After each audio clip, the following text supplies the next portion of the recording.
her, And pulled then a it gun out of his continues here. pocket and pointed it at her head. Investigators say the suspect told them when he first saw that vehicle backing into his driveway, he acted because he says he thought it was someone else, a neighbor he's had troubles with in the past.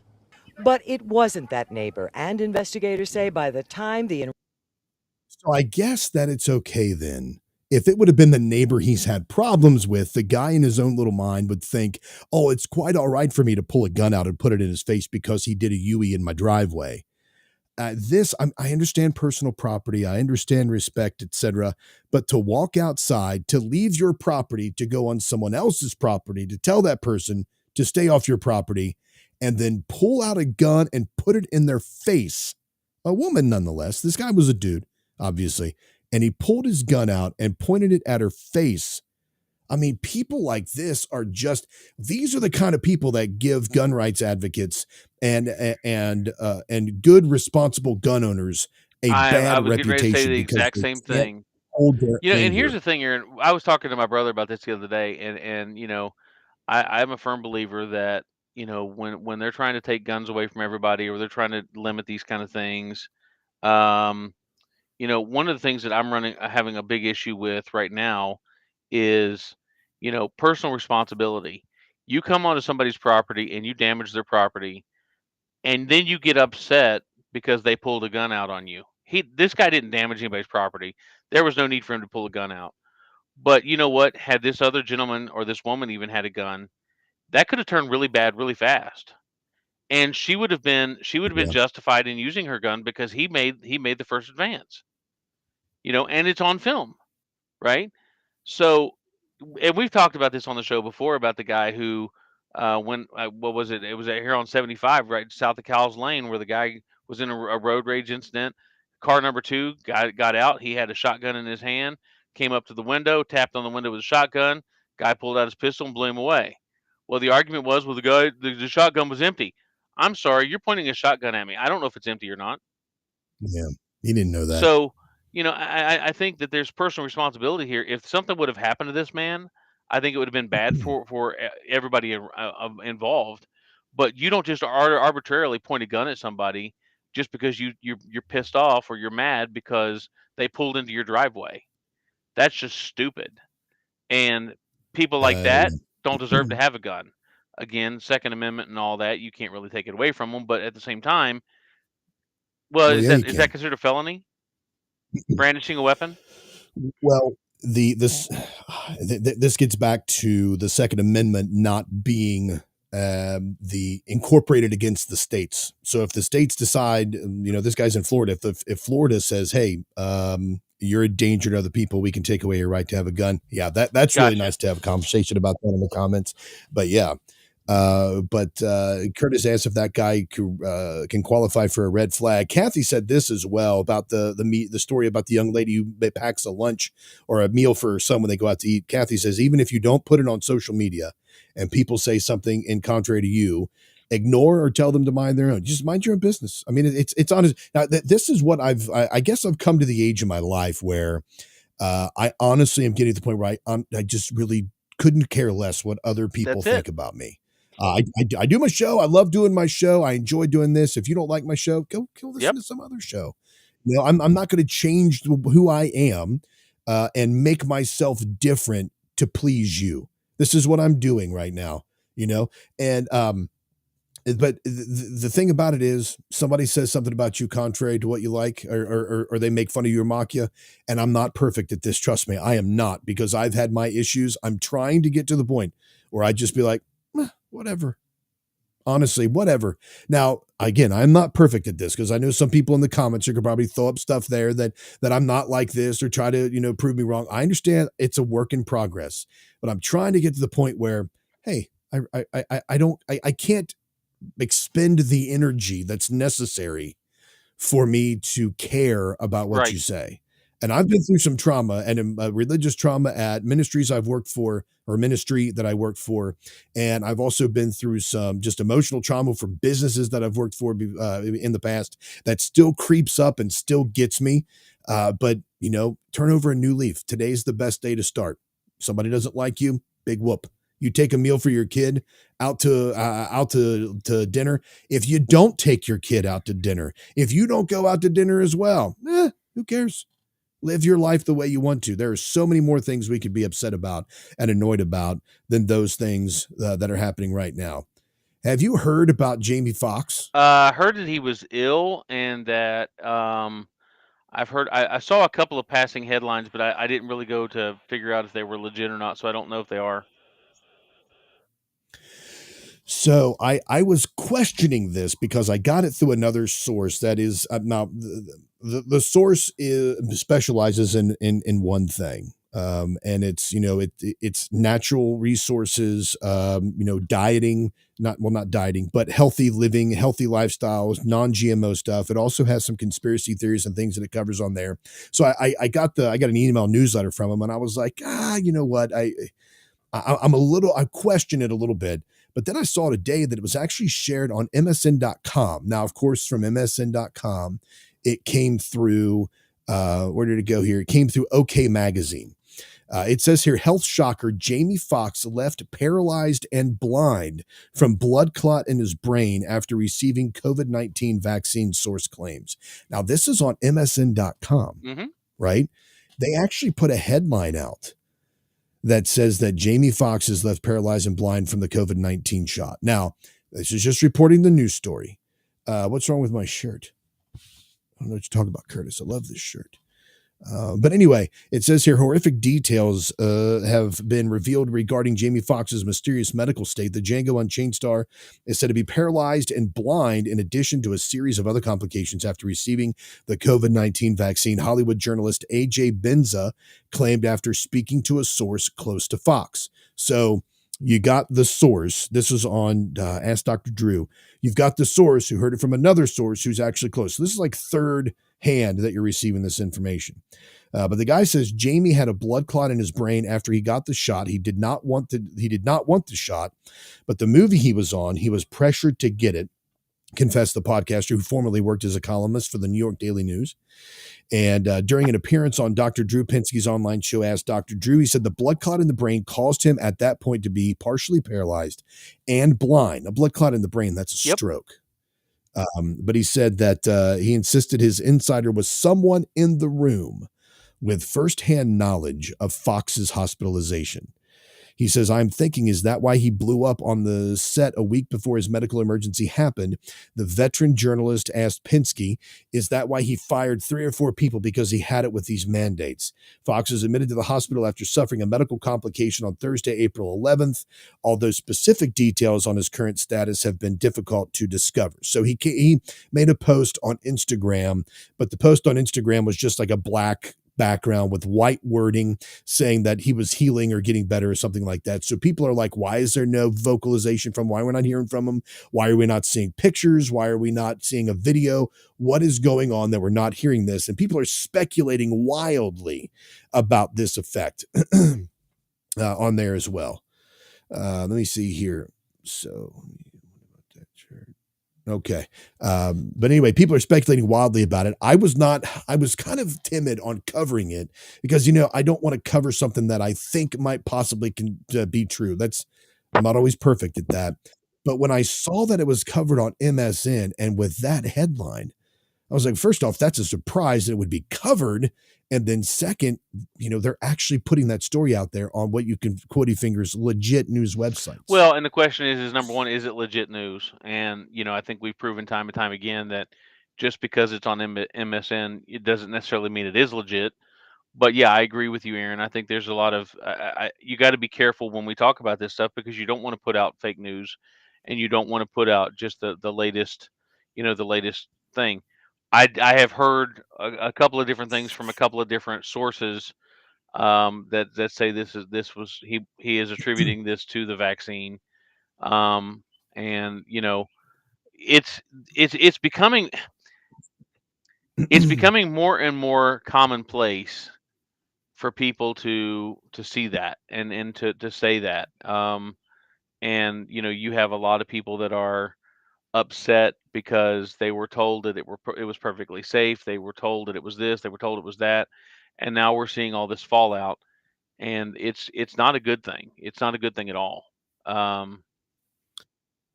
Now, Jamie says in the comments that she hasn't heard anything about paralysis being associated with the V, but a stroke can lead to Yes. paralysis. So even now, there are like Guillain-Barré that's happened.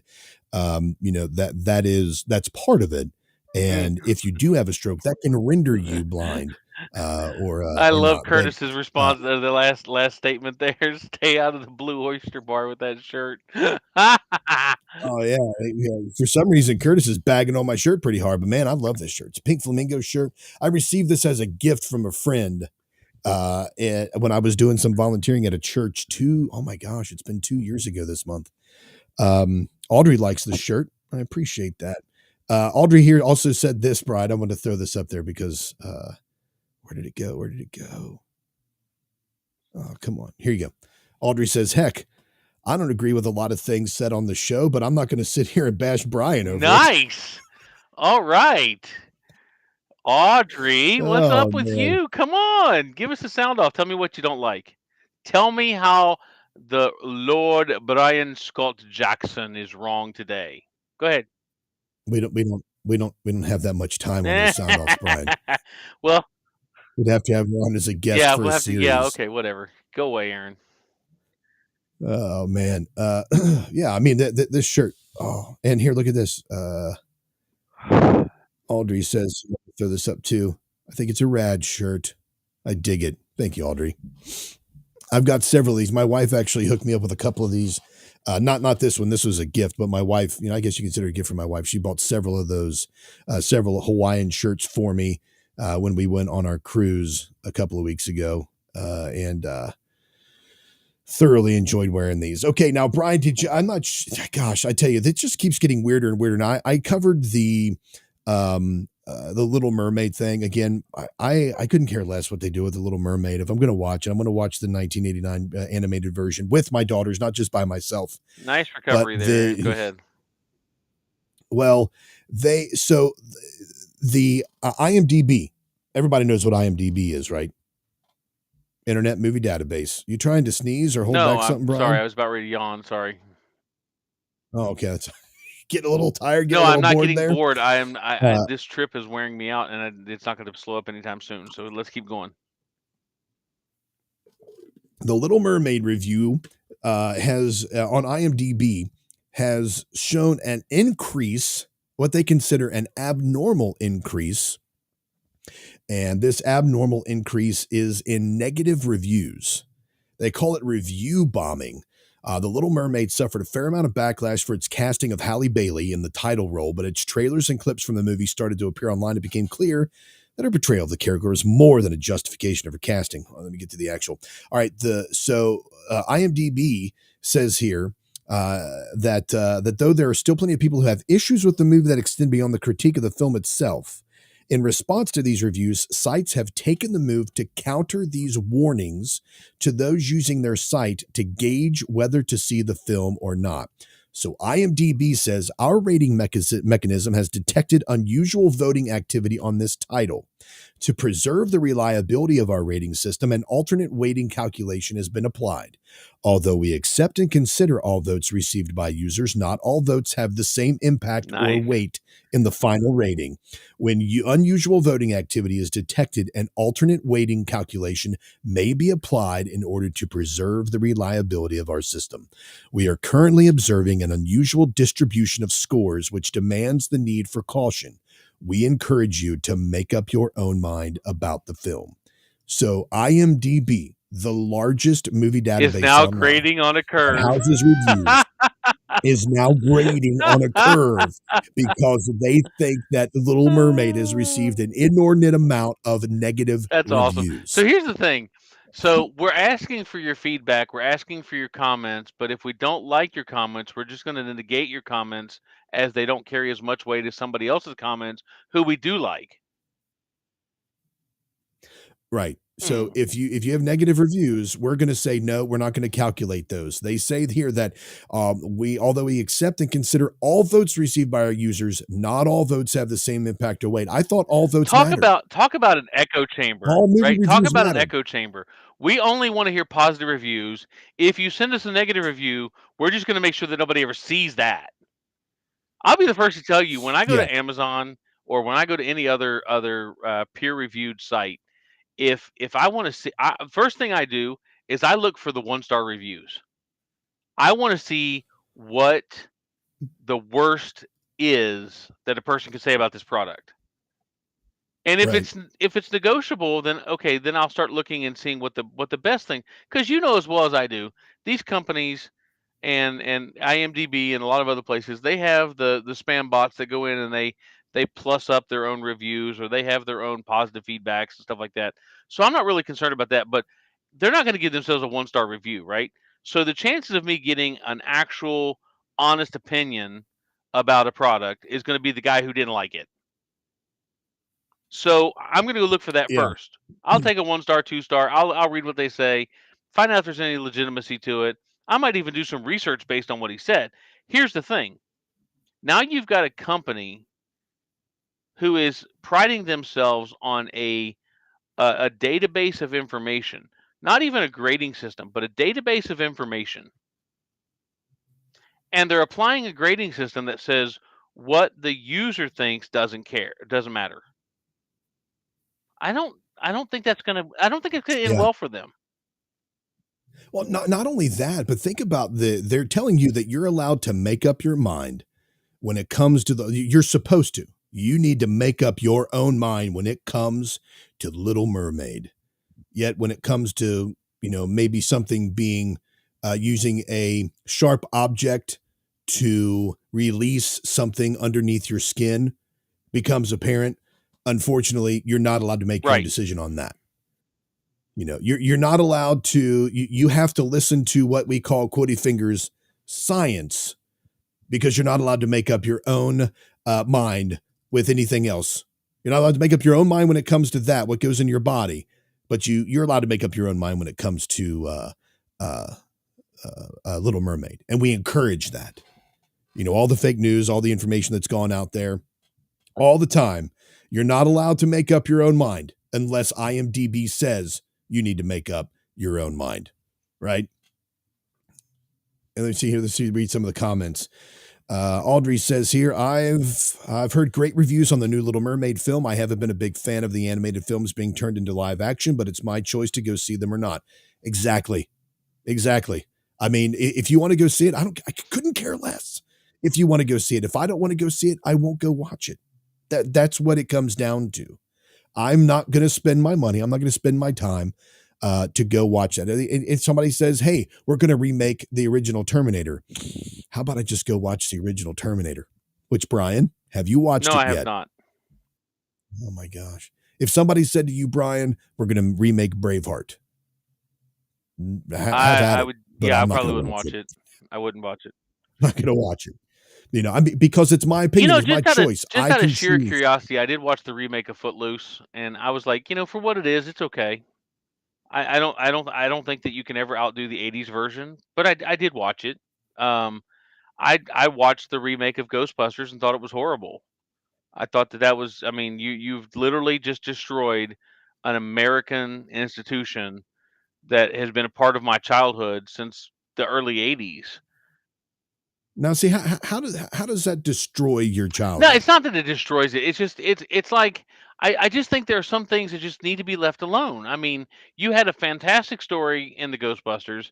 It was iconic. It was, it was an earmark of the age. It was an earmark of the '80s. It had great music. It had a great soundtrack. It had awesome actors that you'll never find anybody that acts like these guys again. I mean, they're on screen. The camaraderie and the way that they interacted with each other, the way they played off each other. I mean, whether you like them or not, it's hard to say that Harold Ramis and Bill Murray and Dan Aykroyd, when they were together, they acted in a way that you cannot just reproduce in a script. I mean, those guys, they acted well together. They played off each other very well. And then you put Yeah. 4 women in place of that just because you want to wokeify. Well, these are women. They didn't even act the same way. The story's not the same. It's not. So don't call it something else. Call it Ghostbusters Feminist Edition or something. Call it something. Don't call it Ghostbusters. It wasn't Ghostbusters. Now I didn't watch that. So was it actually a remake? Like they were Yes. Yes. Venkman and Yes. wow. And So, now okay. again, you take a okay. What if I told you they were going to do a remake of the Goonies? Yeah, Nobody. I wouldn't watch it. I don't know anybody would watch mean, it. I wouldn't Right? watch it. I mean, my little brother walked in somewhere the other day with a Goonies shirt on, and the lady says, "There's no way you're old enough to even remember the Goonies." And she's right, because it was before he was born. But at the same time, he's watched it enough to know he loves the Goonies. Right? That's an Oh American my gosh, classic. it doesn't matter how Yeah, old you are. that's an American I classic. mean, And I like what yeah. Curtis says, the Ghostbusters Next Generation or something like that.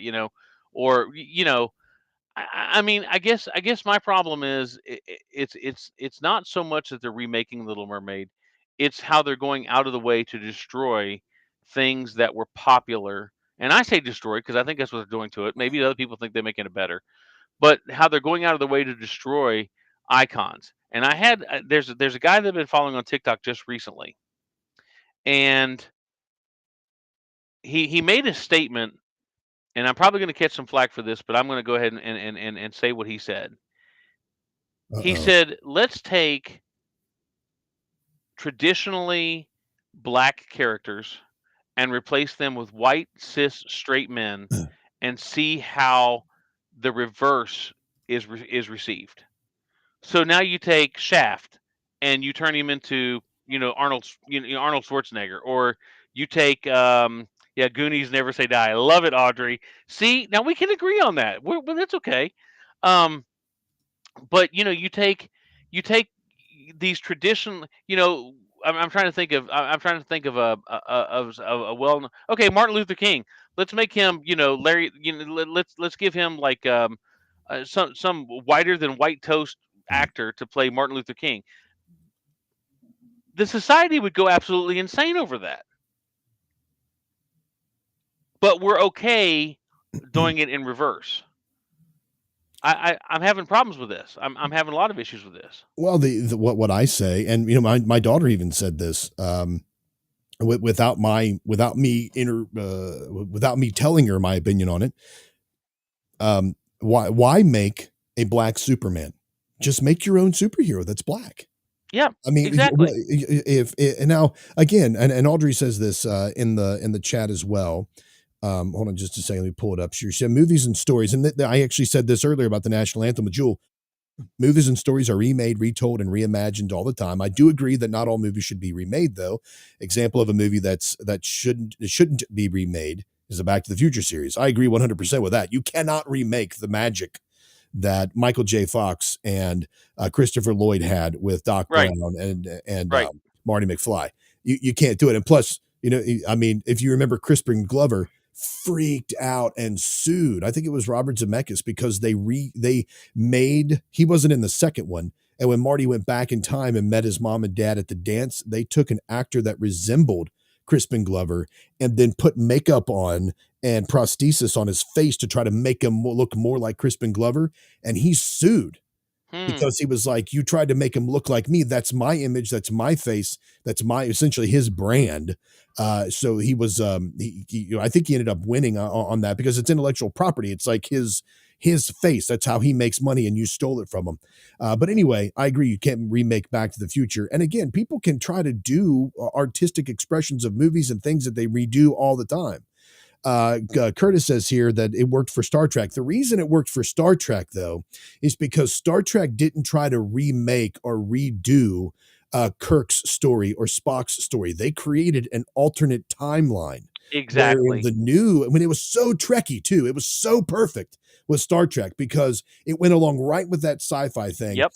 This was a different time a different reality that was coexisting with that other dimension, and it was saying that Spock chose this way to go rather than the other way, and Kirk had a different timeline than his alternate one. It was so perfect because it wasn't remaking who they were; it was just reimagining in a different timeline who they were. But you go ahead and do the counter argument with Star Wars. They took something that had been loved by generations for years and years and years, okay? And you take that, and now you take, and in the last 3 movies, you completely destroy all the canon. You completely destroy the entire storyline. You completely destroy the direction of the original story. And look at what that's done for Star Wars. Everybody's like, this sucks. Nobody wants to watch this. This is stupid. As opposed to Star Trek, which I saw the remakes of Star Trek, and I'm gonna be honest with you, I was kind of impressed by it.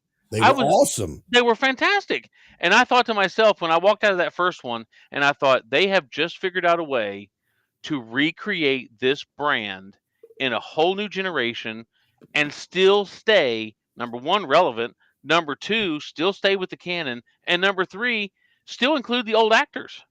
Yeah. And yeah, it was They tremendous. did a bang up job of it. They did. Absolutely, they did. Let's see here.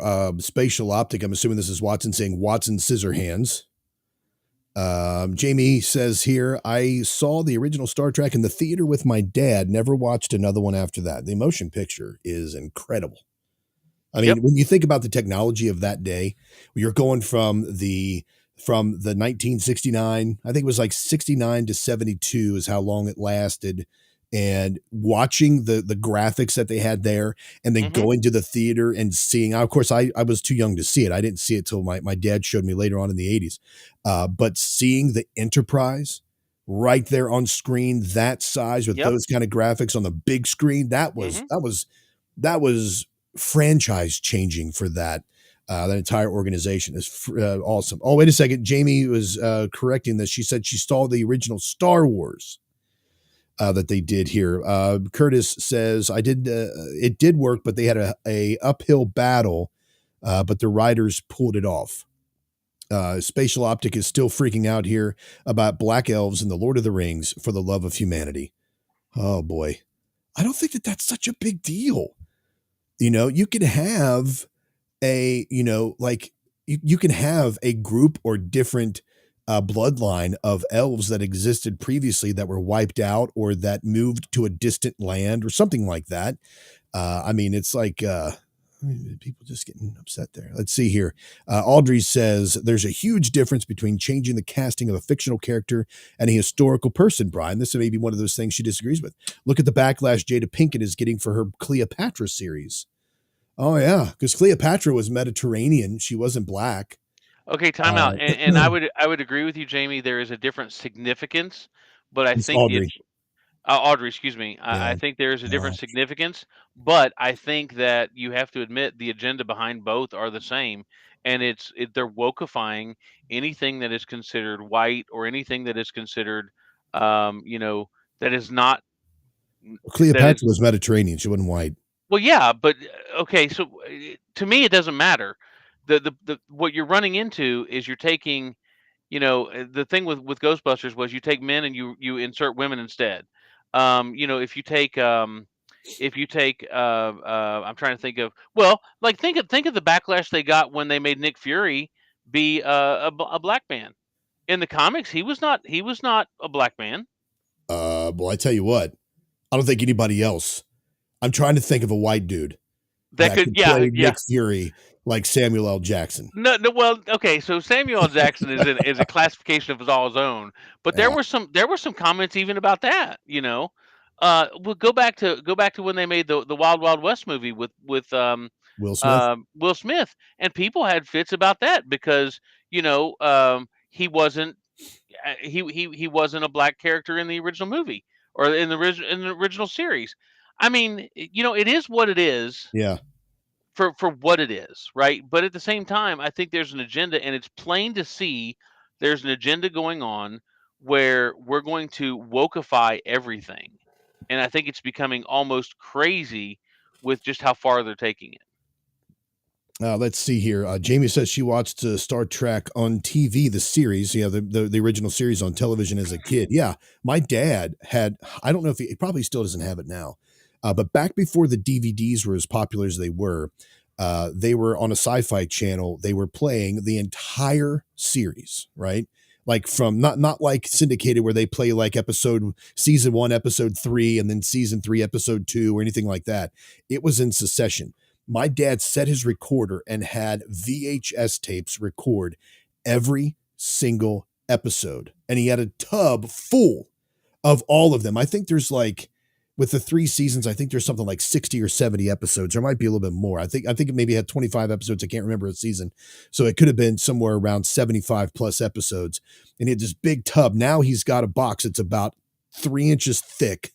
And it has every single episode in regular, in high def, or not high def, but just like regular, and then 4K in a DVD.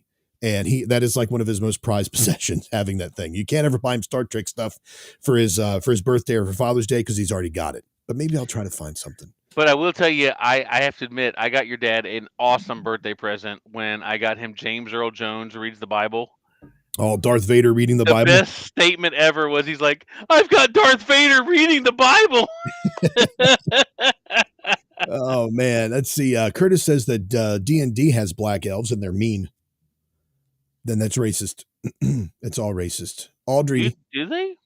I don't know. I mean, you make it on your own, don't you? You create your own campaign. I'm not, well, I don't know that much about D&D, but I don't recall that as a race. Audrey says, as someone that literally gets paid to work and live in the Star Wars universe, no one around me has ever complained about the last 3 films. You have got to be kidding me. I know where she works. I don't want to give away what it is, but she literally does live in that universe every single day. I mean, I'm probably how many okay. Audrey, thousands of people, thousands and thousands since you've been working in that industry, and nobody has ever complained. That's pretty impressive. I didn't know that there was a problem with Jar Jar Binks until later on.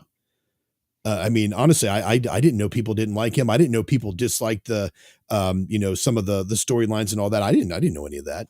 There is one really cool video that shows how all the Star Wars movies were named the wrong names. Have you ever seen that? I have not.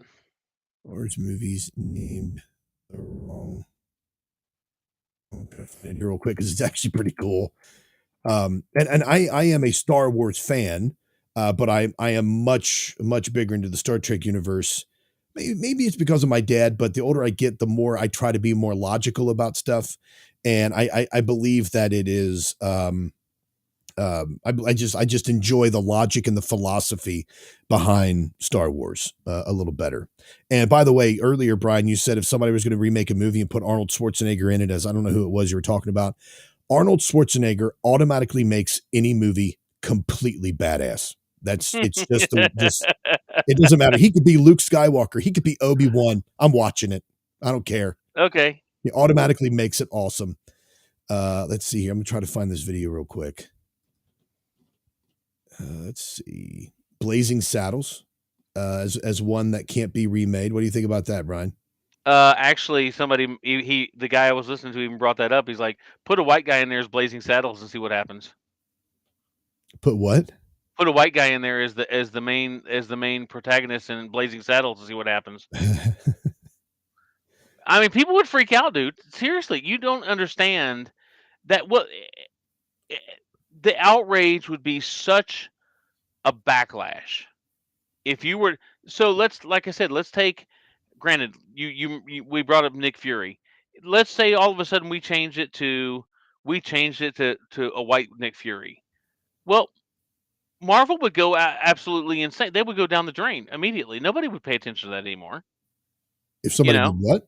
If they made Nick Fury a white guy now, right? Well, now because it's firmly ensconced in the franchise that he's Samuel L. Jackson. Nice. Let's see. Is that Curtis that said that? Oh no, who was it? Yeah, Kathy and the Berg loves Shatner Star Trek. Yeah, I mean it's classic. I mean, he played the character so well. I mean, some of them honestly are a little campy. like I'm going through right now, and I'm watching the original series, and I'm watching the Next Generation. I'm watching the Next Generation because I really, really want to watch Picard. I haven't gotten a chance to watch it yet, and I want to watch Strange New Worlds, which actually predates the motion picture or the original series because it's Commander Pike. So I really want to watch that, and that looks incredible. I don't know if you've watched it yet or not, Brian. I have not. I've watched the Next Generation. No, the Strange New Worlds. It's No, I on have not. Paramount. I have not.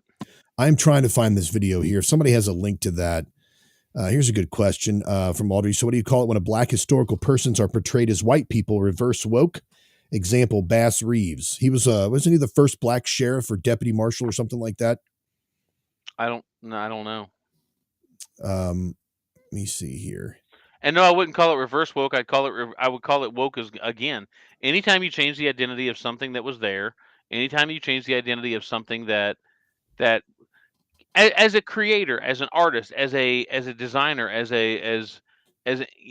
why would you think you have the right to take what I created and change it to better suit your agenda? Now, Aaron, you're going to laugh because I'm going to do the same way I did earlier. You can take this from biblical standpoint all the way up through Marvel or Star Wars or anything else. When the creator makes something, you don't have a right to take what that person or entity has made and redefine it or rechange it for your own agenda. You just don't. I think I caused Aaron's brain to lock up. No, I'm looking for that video right now. I'm letting you talk there. Let me see. Curtis says he shook Shatner's hand.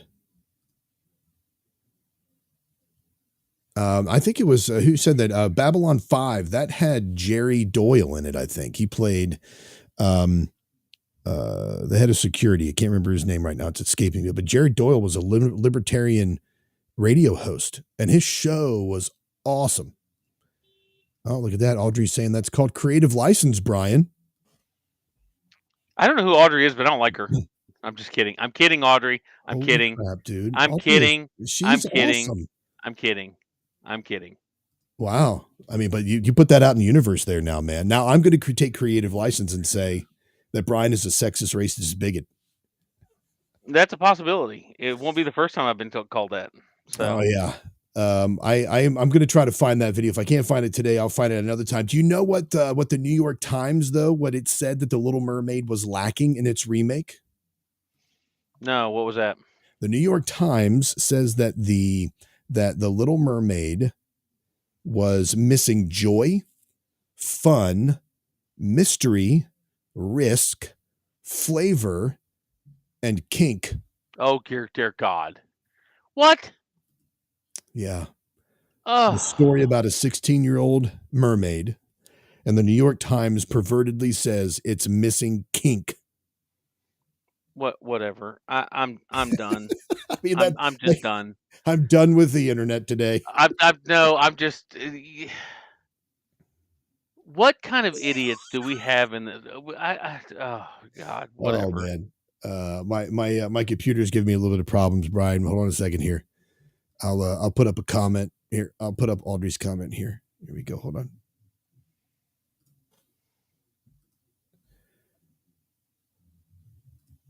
Oh, it's not popping up. Oh, now that comment I loved, Audrey.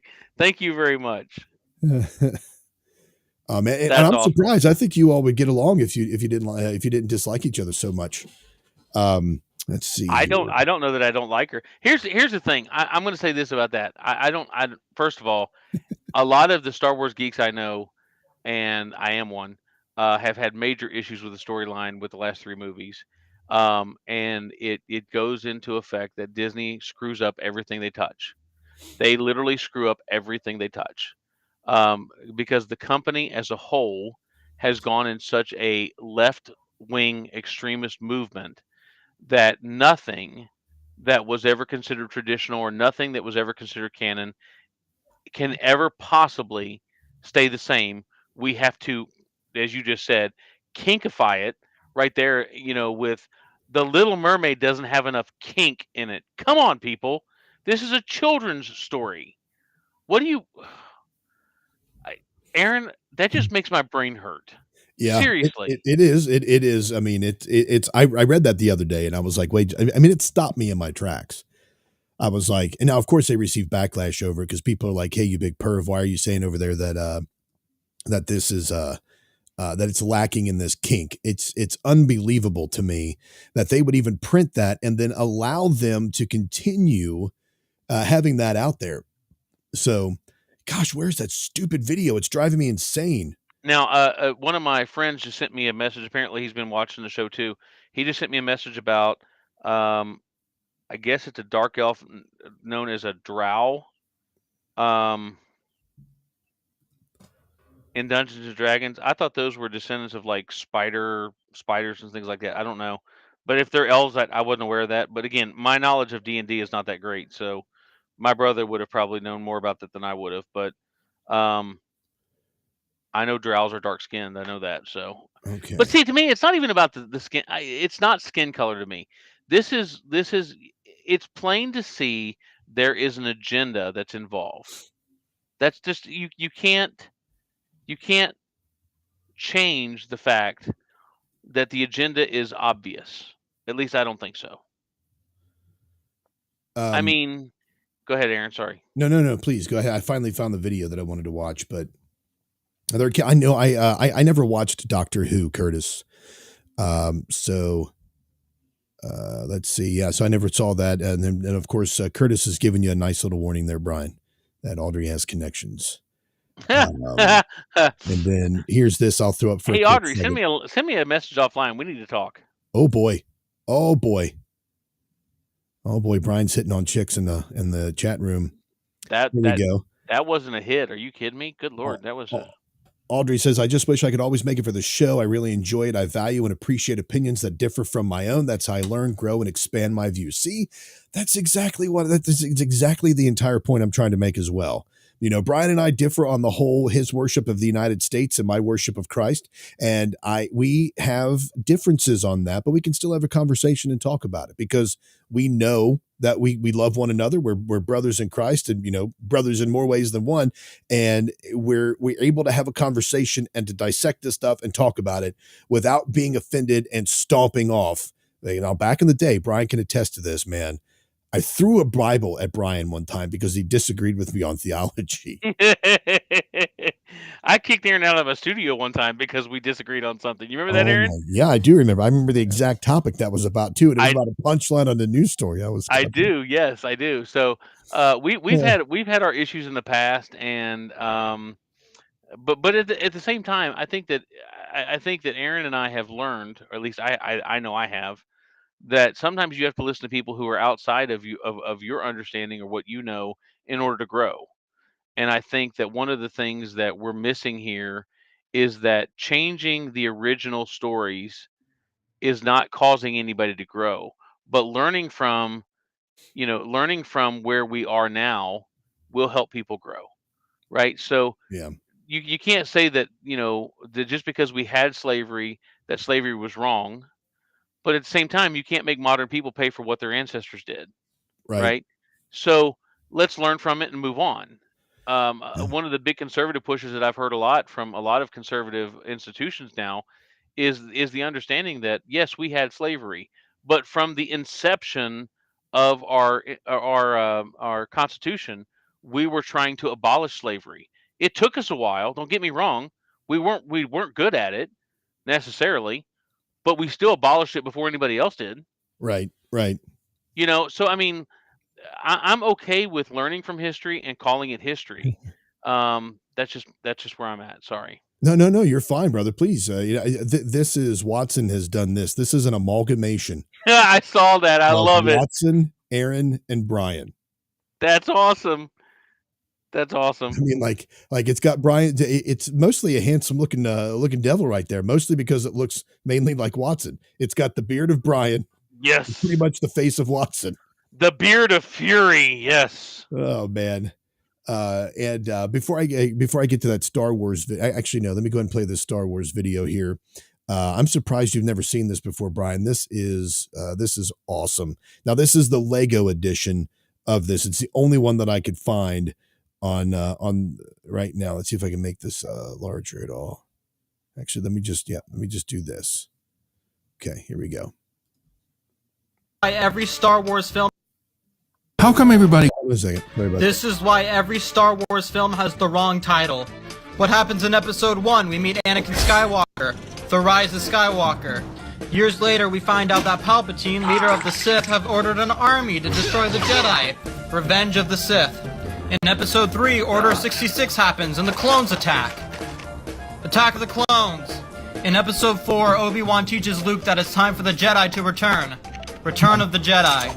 In Episode 5, Yoda teaches Luke how to use the Force. The Force Awakens. In Episode 6, both Yoda and Anakin die, which makes Luke the last Jedi. After the Empire is destroyed, a new Empire comes. The Empire strikes back. Come on, guys. In Episode 8, Luke trains Rey and then sacrifices himself to give the Resistance a new hope. Finally, in Episode 9, Palpatine returns from the dead, making him the Phantom Menace. Thank you for coming to my TED Talk. Lucasfilm, hire me, please. That's just blasphemy in and of itself. Oh, I thought it was great. I mean, it makes perfect sense. It makes perfect sense to me. But here you go. The AI has created an image of what the perfect man and woman look like. So here is what AI. Wait. Did he call them Adam and Eve? This is what. Hold on, just a second. Let me. I got to share this here real quick. Oh, wrong button. AI creates image of what the perfect man and perfect woman look like. Here we go, folks. There you go. Bam. Oh, no. What do you say no about, Brian? What do you say no about? No. Exactly what you say no about. I'm not saying anything. I'm just no. That is a no. Look at that beautiful specimen of a female right there. Now, I could say that they're close with Alpal, but not you. No, I'm sorry. Here we go. I know you too well. But actually, here I'll show what AI has generated as what it thinks the perfect man and woman look like. By the way, Brian, Audrey says she totally agrees with that Lego video. I think she's just disagreeing with me. I think is what I think. That's where we're at. Oh man, Jamie hates Legos because they hurt when you step on them. You're not supposed to step on them, Jamie. Come on. Let's see here. Let me get this up here as well. what AI says that the perfect or ideal man and woman look like. Here we go. That right there.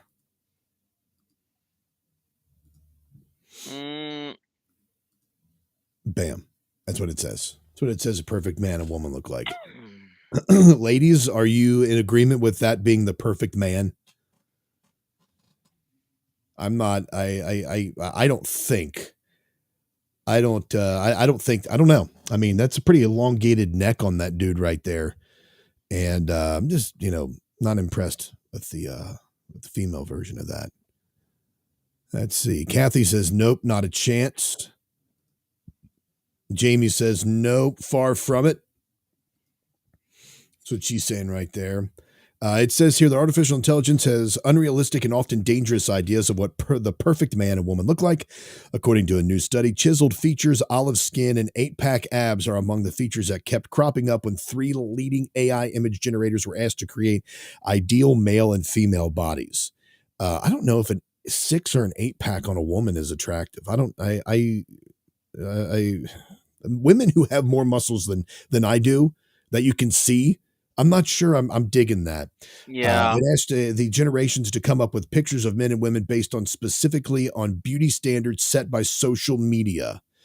Although it churned out quite a few different options, it showed a number of noticeable biases. Okay, here we go. Here's kind of a full body of it. This is what they consider. That right there.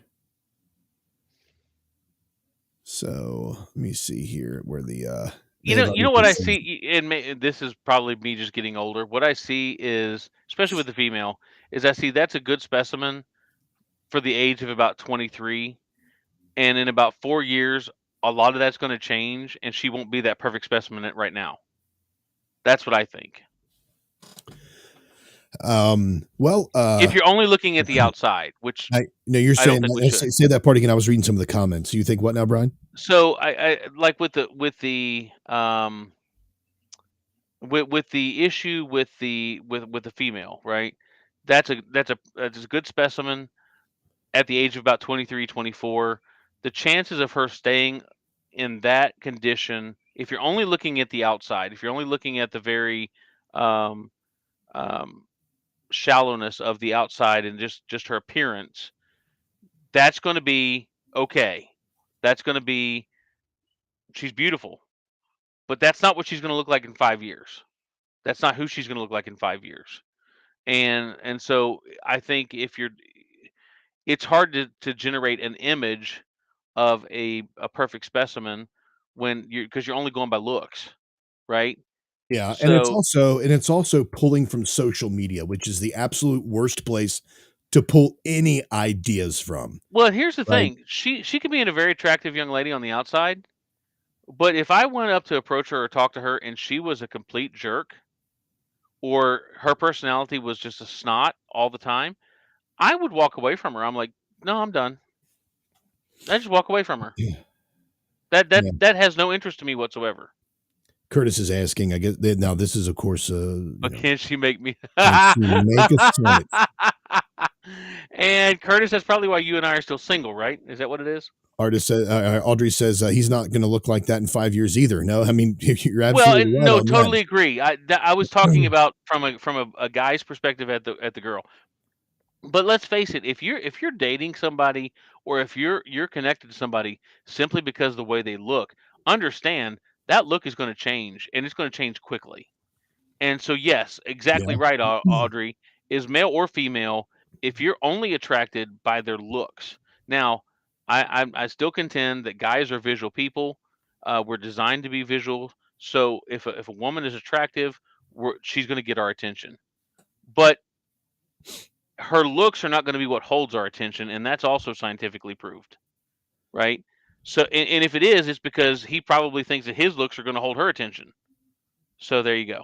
Well, yeah, and think about when you look at couples that have been married for like 60 years and things are drooping, gravity's had its hold on it. Oh, They're halfway, God. Things are dragging. They're halfway bent over because their back's hurting, Wow. or they've had legs amputated because of of diabetes, or they've gone blind, or they've whatever it is. You look at these old folks and you're like, they're still together. The gentleman is still getting out of his car and helping his wife out of the car, and because you've surpassed the looks which initially drew you in, and now it's you're probably at that age like 80, 90 years old. I don't know. I don't need to know the answer to this question, but you may have moved past the physical expression of love at that point, and now you're there with one another and you love one another because of who the person is. So you think about that, the amount of folks that are no longer the young specimens they once were. They're 60, 70 years down the road, and it's the love that's keeping them together, the fact that they've been with one another, and that's their soulmate, that's the person they want to be with. So it does surpass looks as well. So let's see here. We've got a lot of great comments. I'll check, see if we have any sound offs that have come in. By the way, you can still leave sound offs at breakdradio.com and click on the mic in the bottom right hand corner as well. We're just chatting right now. Yeah, we're just hanging out. We're just talking. A couple more things I want to cover here. Yeah, now the perverted kink, we covered that. The Little Mermaid here, the AI. I'm sorry, I got to go back and revisit that comment. Anybody who says that any Disney show does not have enough kink in it really needs just to go some other way. They need to go somewhere else. They need to go some other way. I like how you tried to make that really nice. You're like, they need to go some other way. They just need to go. They need to go away. Is what they need to do. They just need to go away. You can go your own way. Here's this. This is the new Gen Z, craze. Bed rotting. Huh? Bed rotting. Gen Z is destroying their future It says here, it's time for Gen Z to stop bed rotting and leave the house. Working from home could stunt career growth and romantic relationships, Scott Galloway, a marketing professor at New York University's Stern School of Business, said. You should never be at home. That's what I tell young people. Home is for 7 hours of sleep, and that's it. Galloway dished in a clip posted by the Journal on TikTok. The amount of time you spend at home is inversely correlated to your success professionally. This isn't the story that I found originally. Bed rotting is where a person stays at home in their bed well beyond bedtime, and it is what they consider a way to recoup and help their mental health. So really what they do is they, oh, sorry. Yeah, that doesn't need to play. Sorry if you heard any music there. As experts and introverts continue to tout the benefits of self-care, bed rotting has become one of the most popular forms of recouping. And then they make videos about this, put it out on TikTok. But what it says here, what it says here is that there are 2 qualifications. You have to do it. You have to be intentional, and it has to come with no guilt or Sunday scaries. And you just stay in the bed, you eat sugary snacks, you watch television, you do whatever you want to do, but you essentially just sleep in. We used to do this growing up. It's called being a couch potato. It's not like it's not like now it's a brand new trend that's been discovered. It's just one of those trends that tends to have the TikTok virality of it now, where people are sharing all these stories. Right. So, but anyway, okay, Brian, I think I know you need to go. I'm going to cover a couple more of these comments here, and then we'll be out of here for the day as well. Thanks for hanging out with me on this hour and a half after show that we're doing here, Brian. Yeah, it's been fun. I enjoy it. I got my portable studio here in my Northern Kentucky home. Oh, wait a second here. You do? All right, man. Well, Audrey says here, let's see. Well, first off, Matt Taylor has joined the broadcast. He says, welcome, Matt. He said if you want to turn Disney a movie into a perverted one, remember you could buy a box of crayons at Walmart. Thanks for reminding me, Jamie. Jamie wants me to play this video that she sent over to me. Hold on, don't go anywhere yet, Brian. Okay. Let me play this video here real quick because it's really kind of creepy. Do I have it pulled up already? Hold on a second. Yeah, I do have it pulled up right here. I had it pulled up, ready to play. Jamie, thanks for you reminding me. Also, Audrey says here that the kink comment was referring to hair, not sex. Still shouldn't have been said that way, though. Too easily misinterpreted as an innuendo. All right, here we go. Here's this video that Jamie sent over to me this week. We talked a little bit about one world government earlier, Brian. So I'm going to get your opinion on this. It's a messenger. Yeah, it's right here. No, it's not that one. It's this one. Here we go. All right, here we go. So I'm going to forgive you guys if you've been distracted by the mass chaos in the United States. UFOs, railroad disasters, and everything on fire. But in Abu Dhabi in the UAE, the Abrahamic Family Faith House just opened. The 3 major religions in the world, all coming together and worship in one place. And if you're without discernment, you might think this is a good thing. JT, what's wrong with peace?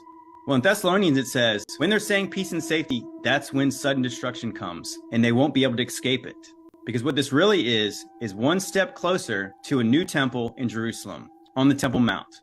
And when they build that temple in Jerusalem, it's not going to be for the God of Abraham. It's going to be for the Antichrist. Guys, don't be deceived. Check out this commercial promoting this thing.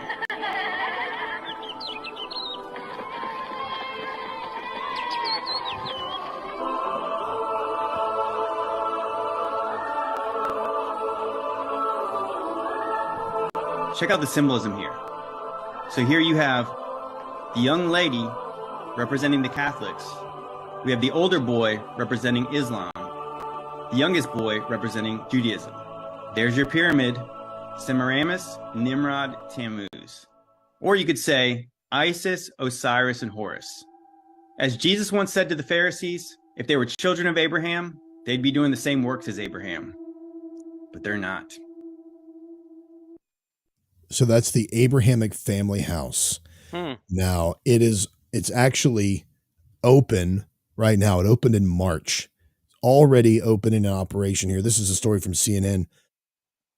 There it is right there. The United Arab Emirates on Wednesday inaugurated the Abrahamic Family House, an interfaith complex housing a mosque, a church, and the Gulf Arab state's first ever purpose-built synagogue.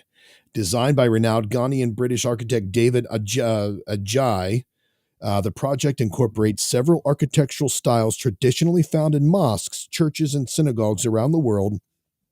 It draws inspiration from the three Abrahamic faiths and is meant to encapsulate their similarities. The Imam Ali Tayyib Mosque, which was named after the Grand Imam of Al-Azhar, the leading authority on Sunni Islam, is oriented towards Mecca. Its windows are made of delicate latticework called mashrabiyah and are designed to allow for the circulation of air while regulating light and maintaining privacy. What you're going to see in all the projects is always about filtering of light, a splitting of light. Oh, that's symbolic. In the mosque, the light surrounds you until you get to the silence and then the stoicness of facing Mecca. His Holiness Francis Church is dedicated to the 13th century monk St. Francis of Assisi, which I'm sure he would have been like, no. After whom the current Catholic Pope is named, it is oriented towards the rising sun in the east, and the ceiling is made of timber and is meant to invoke the biblical Quranic story of Noah's Ark. Biblical and Quranic story. In the church, you hear the sound of rushing water. For me, water is so important with Christianity. The church is an ark in the world. And then the Jewish community, let's see here. The Moses ben Maimon synagogue honors the 12th century Jewish philosopher known as Rabbi Mohammedides. That's what I think Ben Shapiro takes after.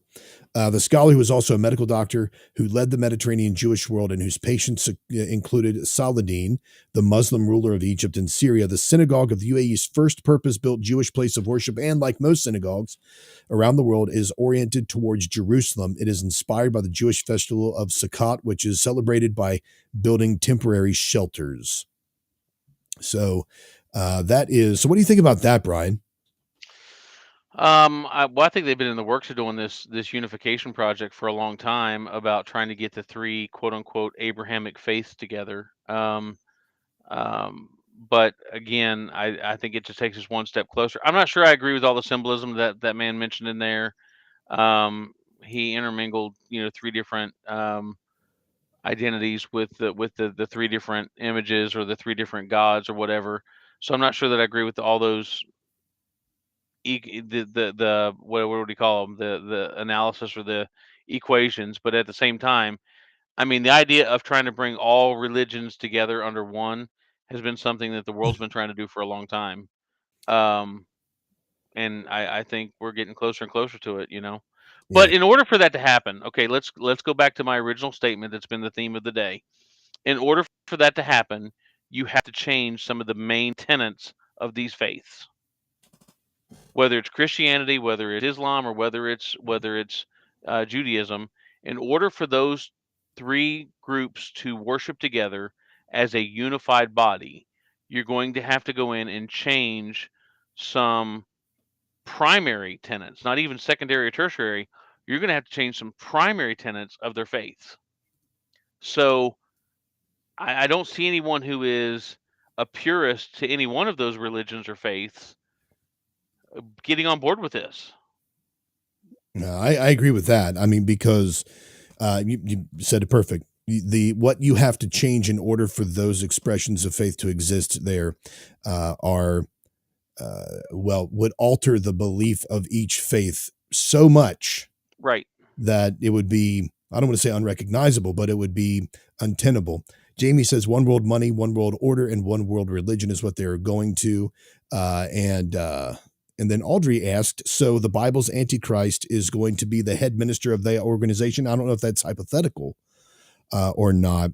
But this particular, in order for the abomination of desolation to happen, according to the dispensationalist understanding, in order for the abomination of desolation to happen, that has to be at the temple, the Jewish temple built on the Temple Mount, where currently the Dome of the Rock is built. That's why most of these movies that you have that have the rapture or the end times, the Dome of the Rock is first destroyed. That sparks off the unrest in the Middle East, and then the temple is built by the Antichrist, who calls for a peace treaty. That temple is built, and then in the temple he proclaims himself to be God on the altar, and then those Jews who had followed him realize that he is the Antichrist, that he is committing the abomination of desolation. They rent their clothes, and then that's when the Great Tribulation starts. So it's not going to happen in Abu Dhabi. It's got to happen on the Temple Mount. Now, some theologians believe that the Dome of the Rock is not necessarily in the exact place that the temple has to be built, and that you can fit in the Jewish temple somewhere on the Temple Mount. Now, those who are militant Islamists or militant Muslims, I don't think would allow that to happen there in Jerusalem, since they've captured the dome of the Temple Mount there. But yeah, it is interesting. The whole process about end times and the Antichrist, of course, we could talk hours on that. Watson says, you guys are going the distance. Yeah, we're heading there. I know Brian's got to go here. He's got a wedding he's got to do today. And, I probably got to get something to eat as well. Anyway, my family's also upstairs, but yeah, this particular building speaks to the fact that there is a willingness for all of these religions to step back from their deeply held tenets and accept and welcome others. Audrey says, that's interesting. Religions and beliefs change all the time. I don't see it as becoming the only religion for the world. I can see it becoming a new powerful one. Can I amend something you said there, Aaron? Of course. I don't believe that. I don't believe that you said something about that these were going to change, or the tenets of faith. I think, again, I'm going back to the statement: the purists, the fundamentalists of these faiths are not going to go that route, and I don't foresee that happening. You've got, and to answer Audrey's question or her statement, Christianity does not change. Judaism has not changed, and I contend that Islam hasn't changed. The people that are fundamentalists to those belief systems believe what they believe, and the only time you see it change is when you get the folks that are more liberal leaning or more non-conservative. I don't know how you say it, non-fundamentalist, saying, well, this word really doesn't mean what you think it means. It really means this, and it's taken us 2,000 years to figure out that the root of this word doesn't mean what you all say it means. I'm sorry, I disagree with all of that. I think that you're going to have Christians that are loyal to the scriptures. You're going to have Jews that are loyal to the Torah. You're going to have Muslims who are going to be loyal to the Quran. And I don't think you're going to see a major shift in these relationships. I just don't. I don't think you're going to see a major shift. I think there's going to be some of the more liberal leaning people that are in these faiths, but I don't think that you can account for these faiths by saying those are the people that represent the faiths. Does that make sense? Yeah, I mean, because in order, you won't have somebody like yourself representing Christianity in that temple. Correct.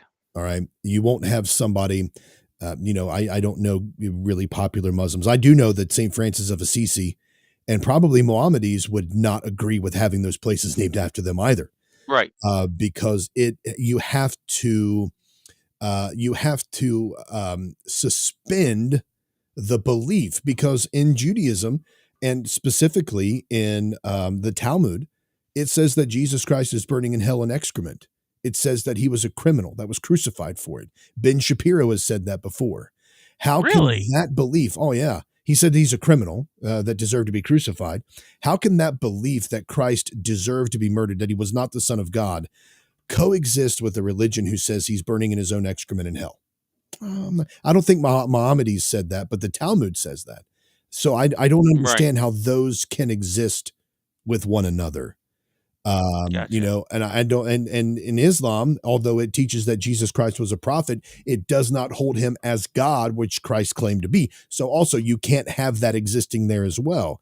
And in their own scriptures, the Quran, which tells them to destroy the infidel, those folks in that temple would be blasphemous to them and infidels. Well, Aaron, and that's the thing is you're going to have again. I'm going to say this again. You're going to have to change fundamental, primary characteristics of these faiths in order for this abomination to take place.